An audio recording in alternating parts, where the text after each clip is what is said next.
Halo, assalamualaikum. Kembali lagi bersama kakak di Let's Math Kim. Oke, kali ini kita akan membahas ya untuk bagian SI bab ke-1 ya, larutan dan koloid kimia kelas 12 semester 1. Ada bisa buka bukunya ya di buku Intan Pariwara. Oke, langsung saja soal nomor 1. Sebanyak X gram SrOH2 dilarutkan dalam aqueous hingga volumenya 200 ml. Jika larutan yang terbentuk memiliki pH 12, tentukan harganya X.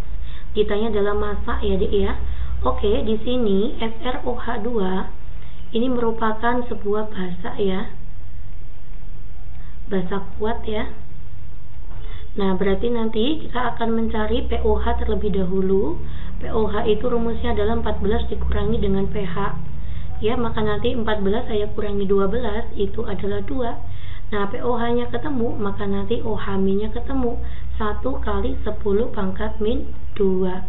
Nah, setelah OH-nya ketemu, kita bisa menggunakan rumus OH- sama dengan B kali M. Ini untuk basa kuat. 1 kali 10 pangkat min 2, valensi basanya berapa Mbak? Ini jumlah OH-nya ada 2. Maka valensi basanya 2. Konsentrasi itu rumusnya apa? Gram terlarut dibagi dengan MR dikalikan dengan 1000 dibagi dengan volume ya, volume dalam bentuk mili. Oke, maka 1 kali 10 pangkat min 2, GT nya berapa? Gram terlarutnya nggak tahu, MR nya 122 dikalikan 1000 kita bagi dengan 200. Oke, ini 200. 1000 dibagi 200 itu adalah 5. Maka nanti GT sama dengan, dikalikan ke sana ya, 122 kali 10 pangkat min 2 kita bagi dengan 2 kalikan 5 itu 10. Maka nanti 122 kali 10 pangkat min 3 atau sama saja 0,122 gram. Inilah jawabannya. Sebanyak 500 ml larutan HCl 0,001 m dimasukkan ke dalam gelas beker yang berisi asam asetat 500 ml 0,1 m. Tentukan pH campuran kedua larutan. Ya, ini berarti konsentrasi campuran ya, mencari konsentrasi campuran karena asam ditambah dengan asam. Nanti rumusnya adalah Ma dikalikan Va, saya kali dengan valensinya. Nah, kalau udah dikali valensi berarti bukan M campuran lagi ya, tetapi sudah dalam bentuk H+. Ini valensinya 1 ya, maka saya kalikan A-nya nanti 1 ditambah dengan konsentrasi asam yang kedua dikali volume asam yang kedua ya, dikali valensinya, lalu saya bagi dengan volume total. Inilah rumus untuk mencari H+ campuran ya. Oke, saya akan masukkan 0,001 dikali dengan 500, valensi asamnya 1, ditambah dengan 0,1 dikali dengan 500, saya bagi dengan volume total. Volume totalnya itu adalah 500 tambah 500 yaitu 1000. Ya, 500 dikalikan 0,001, 0,5 ya deh. 0,5 ditambah 500 kali 0,1 itu adalah 50 dibagi dengan 1000. Ini atas milimol, bawah mililiter ya, jadi gak usah kita jadiin liter, gak apa-apa ya. Maka nanti 50 ditambah 0,5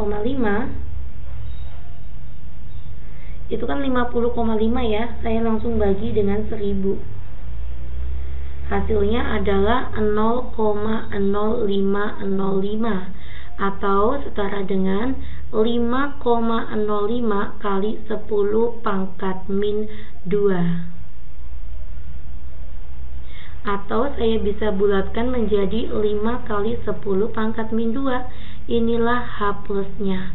Yang ditanya pH ya, maka nanti rumusnya pH itu adalah min log H+. Min log 5 kali 10 pangkat min 2 min log 5. Oke, lanjut ya, kita masuk ke soal nomor 3. Perhatikan data tetapan ionisasi asam beserta basa konjugasinya berikut. Berdasarkan data tersebut, tuliskan kesimpulan mengenai hubungan antara kekuatan asam dengan kekuatan basa konjugasinya. Oke, kekuatan asam dan kekuatan basa konjugasi itu dipengaruhi oleh tetapan ionisasinya ya. Dipengaruhi oleh, nah saya tulis di sini ya, kekuatan asam dan basa konjugasi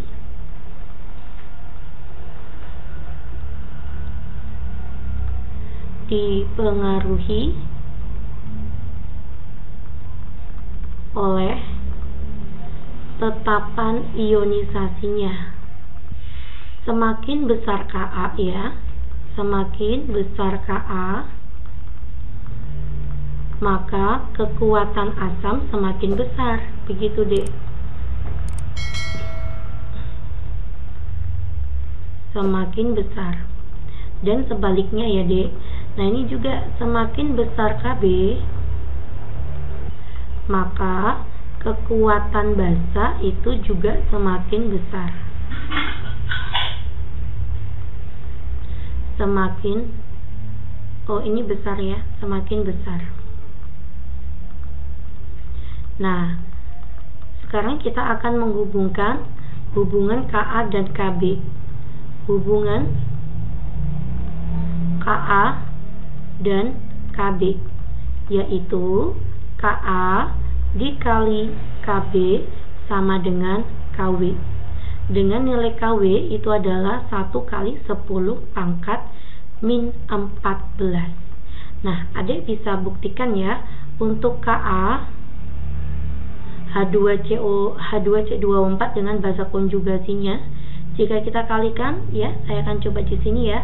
Untuk asam basa konjugasi yang pertama ya, adik bisa di sini yang pertama, Ka dikali dengan Kb itu adalah 1 kali 10 pangkat min 14. 6,5 kali 10 pangkat min 12 kita kali dengan 1,5 kali 10 pangkat min 3. Ini min 2 ya dek, min 2. Nah dan di sini min 13 itu sama dengan berapa? 6,5 dikali dengan 1,5 itu adalah 9,75 ya. Saya bulatkan 10 dikali 10 pangkat min 15. Ini akan setara dengan 1 kali 10 pangkat min 14 ya. Berarti terbukti ya. Kita akan lihat ya untuk pasangan asam basa konjugasi yang kedua ya, maka nanti sama saja Ka dikalikan Kb. 4 kali 10 pangkat 4,2 kali 10 pangkat min 7 dikali dengan 2,4 kali 10 pangkat min 8. Nah 4,2 dikalikan 2,4 yaitu 10,08. Saya bulatkan 10, min 7 ditambah min 8 itu adalah min 15. Ini akan setara dengan 1 kali 10 pangkat min 14. Begitu juga untuk yang pasangan asam basa konjugasi yang ketiga ya, 9,5 saya kali dengan 1,1 kali 10 pangkat min 7. 9,5 dikalikan 1,1 yaitu 10,45 ya, saya bulatkan 10 kali 10 pangkat min 15. Ini akan setara dengan 1 kali 10 pangkat min 14. Nah ini hubungan antara Kb dan Ka ya. Jawabannya adalah ini. Lanjut ya ke soal nomor 4. Santi berpendapat bahwa asam fosfat H3PO4 lebih kuat dibandingkan asam arsenat. Menurutmu benarkah pendapat Santi? Nah ini kembali ya hubungannya dengan Ka ya. Semakin besar Ka atau semakin besar Ka ya, atau tetapan ionisasi asam, maka kekuatan asam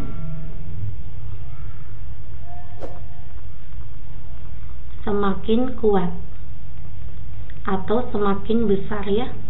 Nah adik bisa lihat ya, cari di googling atau bagaimanapun, nanti ketemu ya, besar Ka untuk H3PO4 itu adalah 7,25 kali 10 pangkat min 3. Nah, sedangkan nilai Ka untuk asam arsenat H3ASO4 adalah 6,61 kali 10 pangkat min 3. Nah, dari kesini kita bisa lihat ya, untuk Ka H3PO4 lebih besar dari Ka H3ASO4. Nah, oleh karena itu pendapat Santi adalah benar. Oke, lanjut ya, nomor 5. Seorang laboran saat bekerja di laboratorium lupa memberi label pada 2 gelas beker yang berisi larutan aluminium hidroksida dan asam formiat. Bagaimana cara laboran mengidentifikasi larutan dalam kedua gelas beker tersebut? Ya, untuk mengidentifikasi larutan tersebut kita bisa menggunakan pengujian terhadap pH ya dek, karena kita tahu ya bahwa aluminium hidroksida itu adalah larutan yang bersifat basa, sedangkan untuk asam formiat itu adalah sebuah larutan yang bersifat asam. Nah, berarti cara mengidentifikasi pertama, tentukan nilai pH-nya ya dek. Tentukan nilai pH. Dengan cara apa? Bisa juga dengan cara menggunakan kertas lakmus. Begitu ya, kertas lakmus. Atau bisa juga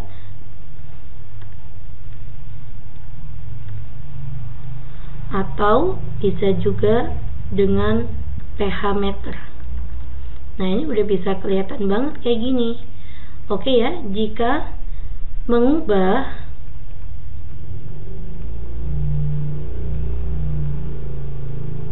lakmus